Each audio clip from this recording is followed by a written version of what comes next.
authorizing the preemptive, go-it-alone use of force right now, which is what the resolution before us calls for, in the midst of continuing efforts to enlist the world community to back a tough new disarmament resolution on Iraq, could be a very costly mistake for our country.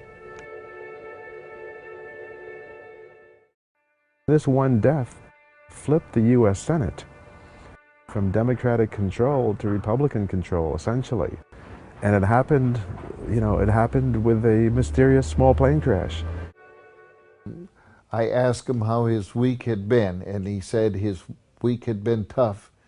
The Vice President Cheney called me in and told me to get on their bandwagon or there'd be serious ramifications in Minnesota. And to stop sticking my nose into the 9/11, we're going to get to the bottom of this.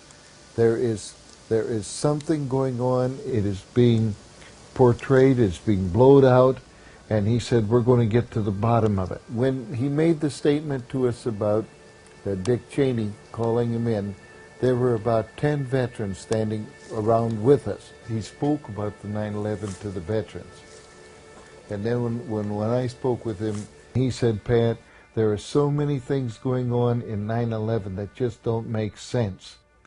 Right now, today, there was a story in the New York Times that, if you read carefully, mentioned something known as the Joint Special Operations Command, JSOC it's called, is a special wing of our special operations community that is set up independently. They do not report to anybody except in the Bush-Cheney days, they reported directly to the Cheney office.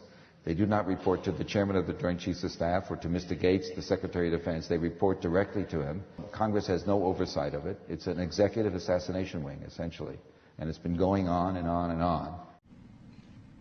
Calls for more than $48 billion in new defense spending. More money for the Pentagon when its own auditors admit the military cannot account for 25% of what it already spends. According to some estimates, we cannot track $2.3 trillion in transactions. $2.3 trillion with a T.